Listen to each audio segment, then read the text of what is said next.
Pay attention. Look, this is how you play this game. Watch and learn. Somebody dropped down there with me. I knew. I'm already in there. I'm already gone. He ain't on shit. He don't want no smoke. He ain't even chase after them. He don't want no ass. He jumped down there. He going a whole nother area. I know where he at. He in a whole nother area. There's two people now. Wait. What? Who the fuck killed me? How did I get killed? This nigga was in a fucking... Oh, he jumped out.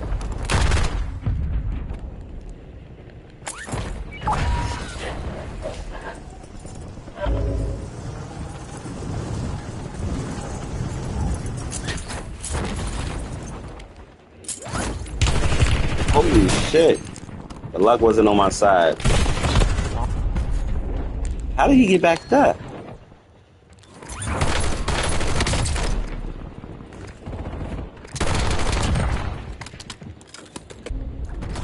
I was trying to get out that window. I couldn't. That nigga, the same nigga killed me. The same dude. He went back to where he just killed me. There he goes. Now he's dead. Damn, I got my ass whooped.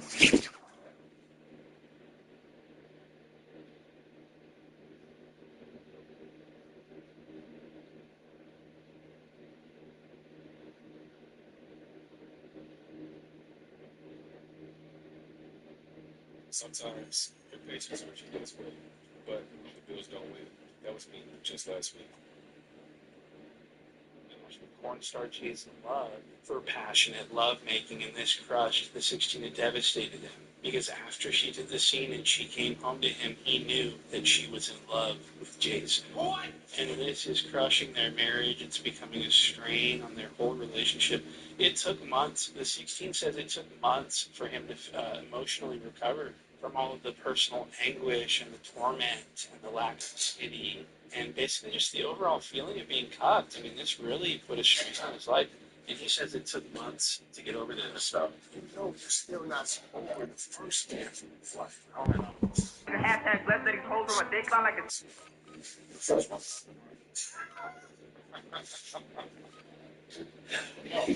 I'm totally over that. You know, I find it so funny that the 16 constantly is just parading himself around talking about, I don't care that my wife sleeps with other men. That's just porn. We're not even, that's not cheating because it's on camera. We have a healthy marriage. well, then why did they devastate you? To cope with your cuckoldery.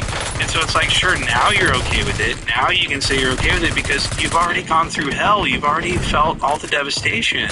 And his wife felt terribly for him because she knew that she had just had sex with the man that she's truly in love with, and that the 16 had no choice but to just lay back and accept it. And Lena the Plug actually slightly felt guilt because of the fact that she allowed her husband to be cucked by Jason Love. She felt guilty for this. We still don't feel like how he's gonna feel when the scene actually comes out. Is he gonna watch it? It's all baby steps. I mean, first I was like, I'm gonna watch it because I feel guilty, but now I'm like, I want you to watch it and I want you to put yourself through it. So she goes through with it. She devastates her husband. The tape comes out. The tape was awful.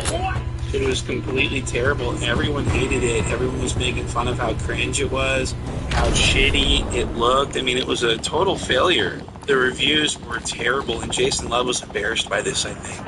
And he held a grudge, I think. And this is why I think that he sent shots at Adam 16 and basically said that he's better than him. Do you think that you're better than Adam did? Well, obviously, yes. Well, I'm pretty sure it probably felt different with Adam for her because love is involved emotions. But as for the physical aspect of it, obviously. And then Adam 16 got mad and responded by saying he was going to expose Jason Love for some horrifying secret that we don't know about yet. But still, this feud caused Lena the Plug and Jason Love to sort of not work with each other for a while, and it looked like the 16 had foreboded her from working with him again. But she doesn't give a fuck about what the 16 says. She knows that he's cuffed and that she can do whatever she wants. So that's exactly what she did, and recently she has been doing more with Jason Love. And I'll tell you this, the 16 seems like he seems so just mad as fuck. Is the music seriously that loud? fuck is wrong with these girls? Just so you guys know, it's a plug talk day. We gotta make sure that door stays closed. It's insane. But anyway, so Listen to how he's talking about his wife. He's like, these fuckers. Wow. So he's really mad. Listen to him. God damn, I really just wanted to get through this story. These pieces of shit. Oh, they closed the whatever. These pieces of shit. He calls his wife. I guarantee you, he calls his wife a piece of shit behind closed doors. He's very abusive, probably. I think. That's crazy. He said that on. He's like, these pieces of shit. These fucking bitches. What? That's insane. So the 16 is obviously probably not happy about this new Jason Love scene, and he hates seeing her. Yeah, I ain't know he was She's in just that. absolutely glowing. He's sweeping her off of her feet. 3, 4, 5. Excuse my body. Let me show you. Jason.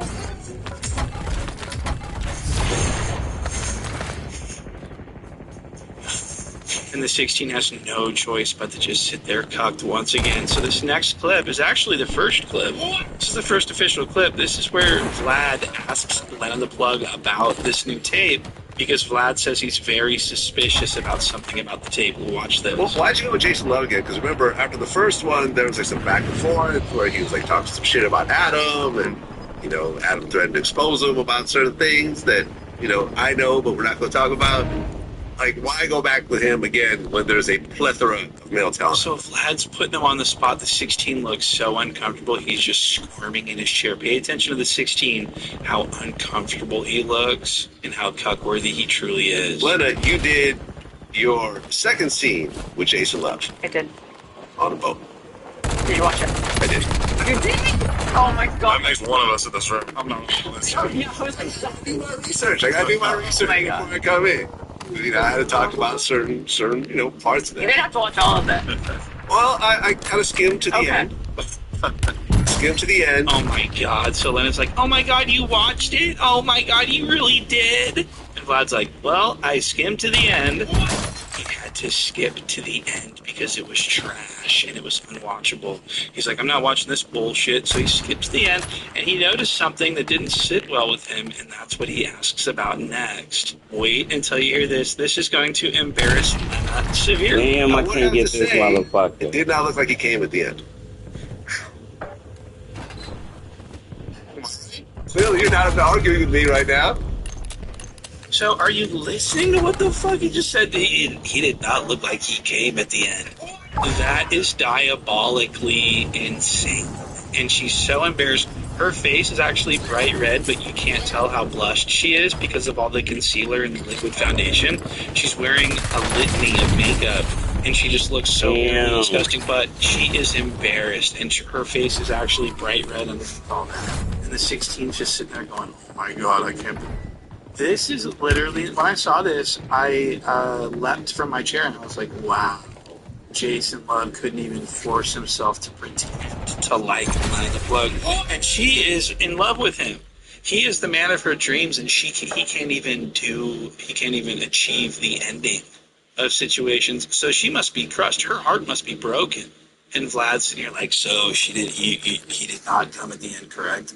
This is so special. I want to play some more of this. This is something that you don't do in the industry. You don't, air people's secrets, Vlad. It's not even a secret. I'm watching it. This was no personal conversation I had with it. It was like, Give you time? Okay. Yes. Go. Make turkey. Finish your work. I love turkey, baby.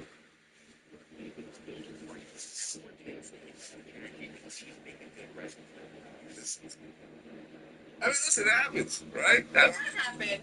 oh, you can't really.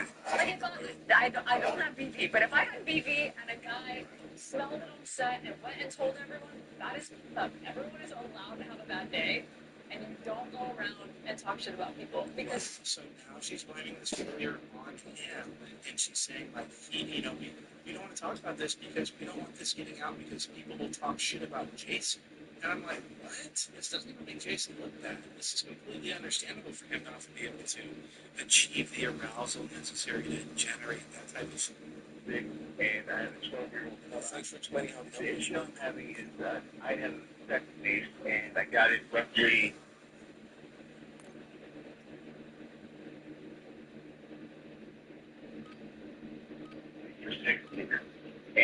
doing technique when I got with her, and This man went from starting a successful podcast that gave men financial advice to currently being incarcerated for a horrifying financial crime. His name is Finesse. He's the founder of Rich and Unemployed Podcast. The podcast he started back in 2022, shortly after he got released from prison. Naming yourself Finesse and starting a podcast called Rich and Unemployed after being released from prison probably isn't the best sign that you have turned over a new leaf from your scamming ways. But credit to him, he was at least open with his past. He never hid that he was just in jail for financial crimes. He never hid it. He was always honest about it. And his message ultimately was a good message for men. Now, it was the wrong messenger, but the message itself was a message you really can't argue with. People come up angry all the time and fall off. Quick as hell. Why is that? You see how he's a picky motherfucker? Discipline. People lack discipline. Men in general lack discipline. You didn't let it sit and walk and also in life. How can you get further in life if you can't discipline yourself to control money? And it's not even just about money. You have to control yourself and people. At some point, he made a pivot just from giving men advice to doing more red pill content, interviewing women, telling them how they're delusional. And with that content comes toxicity, and people will pull up this past. Don't mess any up. For the most part, he was pretty honest, right? He would openly talk about what they're doing for fun. At some point, he would say he's not a scammer. He would never categorize himself as a scammer. He would just say he did something that scammer was doing in the past. Man, that's some bullshit. His life, which was prison fraud. While I was sitting in prison, I didn't be known as a scammer. Just not a scammer.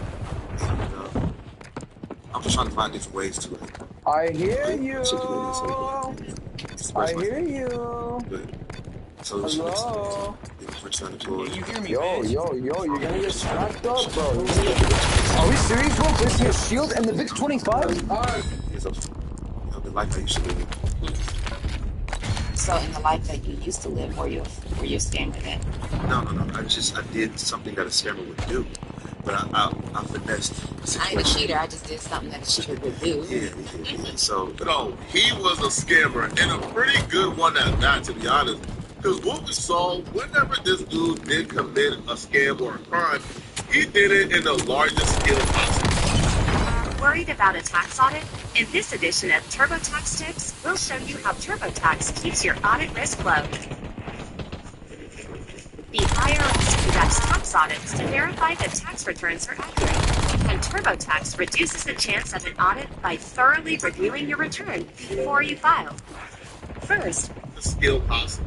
One day while he was walking past his local corner store, he saw this sticker that gave him a brilliant idea. And the sticker says, "We accept EBT." When he seen that sticker, it was like a light bulb went up in his mind. What? See, even though he was down bad at the time, he was still not going to engage in low-level criminal activities, like running in a corner store and robbing it for some change. He wanted a way to make a larger income. He wanted a way to make something substantial that would be worth more than it. He wanted it. He wanted a grocery store that would cater and accept customers with EBT. So he could essentially receive a guaranteed income and a guaranteed check because the government is going to be putting everything. But he had an issue. He didn't have a store. He didn't do nothing. At that point, he decided I would just create the store and create the customer. And the government will fund the entire operation. He created an LLC for a grocery store that didn't exist called J. Goods Grocery. He even registered the grocery store at a physical location that it was not located at. And then he applied to accept EBT for his grocery store that did not exist. Once the government approved his application to accept EBT at this grocery store that don't exist, he then had another issue in mind. I don't have the customers. Because usually when customers give you money, they're expecting goods in return. And because the grocery store didn't exist, he had no goods. So he had to find a solution for that particular problem. And he did. His solution for this problem was to be his own customer. So he went on to obtain people's personal information unlawfully applied for an EBT card under those people's personal information. And once the EBT cards was accepted, he would have the EBT cards mailed out to a physical location and pick it up from that location. Once in possession of the EBT card, he would use a payment processor to essentially have the EBT cards in his possession, pay for products that don't exist from a grocery store that don't exist, and the government would give him real money in exchange. And this man thought he discovered the whip. In hindsight, whatever he was doing sounded really Hey, you see me getting off, son? really well. But it wasn't a new idea or a new scam. Others have attempted this in the past, and it never ended well for him. Now, well, in the meantime, though, he was making so much money and it was working so well for him that he had his sister create her own fake grocery store, and they began to run it up with her store as well. Just like most crimes targeting the federal government, they eventually figured out what was going on and they shut it down and arrested everybody involved. Him and his sister were both arrested. The problem came in, so people went Man, that's bogus. for their actual EBT card. They were told they already had a EBT card under their name. Or when taxes came around and people realized, yo, like, their tax was being, like, siphoned off for things they quote-unquote owed to SNAP, they was confused. He ultimately defrauded the government out of $395,000. Him and his sister were both sentenced to jail. He received 3 years in prison and she received 6 months. When you have to sit in a prison cell for 3 years, you do a lot of reflecting. You have to sit with yourself. You have to look yourself in the eyes in that mirror and really think about all the bad decisions you made. And for most people, You done brought that Nigerian out of her. not for Jonathan. After 3 years of reflecting, man, bro got out of prison and he didn't learn a goddamn thing. He got released from prison in early 2020 in the early stages of the pandemic. And it was like an entirely new world. There was so much money out here to scam for that he couldn't resist. But he told himself he was going to hit one more lick. He was going to do one more scam just to get himself some startup money after being released from prison and then move on to a completely legit life. Whatever scam he participated in after being released from prison, we don't find out what scam he participated in until a little later in this video when everything comes crashing down. But whatever scam he participated in made him enough, made him millions of dollars to where he was able to not just have some real money to restart his life after prison, but he was wealthy. He was incredibly wealthy. And he decided that he was done scamming, he was done with crime, and he was going to move on and start a legit business. Wait, Malik. Legit brand. Put it in front of the fan. Trying to make something of this money that he Put it in front of the fan. Sit in front of the fan. Get close. Get close. Which was a clothing company as well as a media company. He had the Rich and Unemployed merch, but he also had the podcast to come along with it. And with the money he had, the podcast quality was crispy from day one. And he was able to book a lot of big-time guests like Tyler Lee from Love and Hip Hop. And his podcast was gaining a lot of attraction. And he was also able to work his way into huge collabs. After scamming his entire life, he finally started a legit business. He finally had a business. I hope all y'all die by my bullet.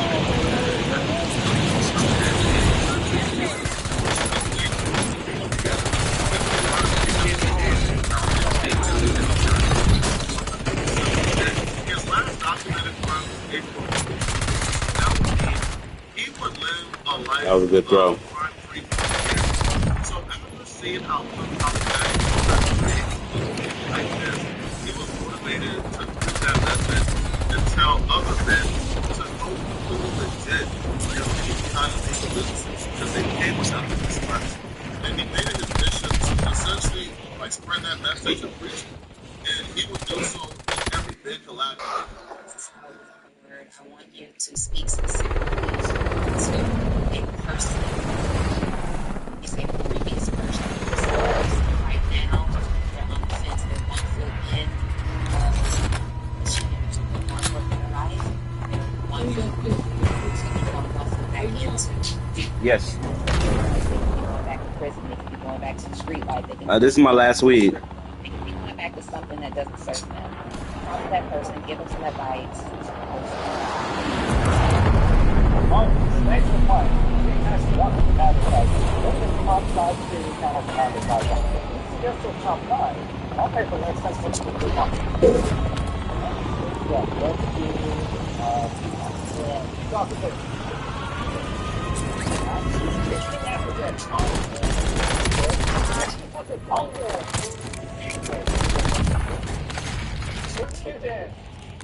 For the last one.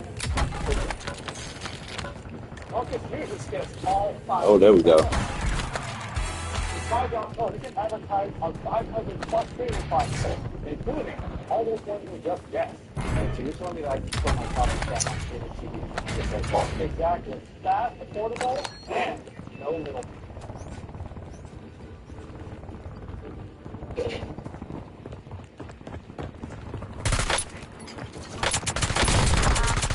I've used ABC Legal numerous times. They've never let me down. Their fees are more than reasonable. They always provide the fastest service. Having used several other process servers, I'm disappointed every time. Finding ABC Legal solved all my service problems. ABC Legal, you rock. Learn more at abclegal.com/start.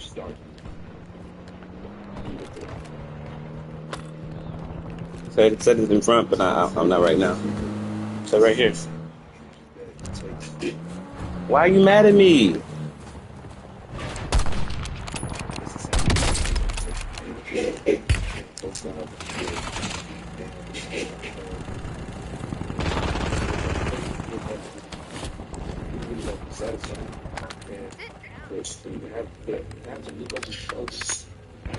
That's terrible. I just can't believe that. So, it seems like I feel like it's, you're going to be what you're doing if you take your break.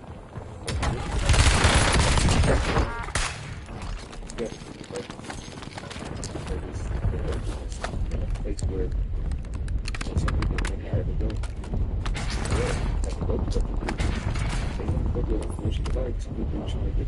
He's 4 years removed from doing crime. Bro thought he was in a clear. He thought he was scot free. He thought he got away with the perfect crime. He's about to live legal and enjoy his life. But it's really I ain't see him. I ain't see this man at all. so large that the government never stopped investigating how these people got away with $10 million. People involved in a crime that scammed unemployment for $10 million. A year after scamming the government for $10 million, this man started a podcast called Rich and Unemployed. Now, this is substance at levels we never seen. Most accepting or slick. Can you imagine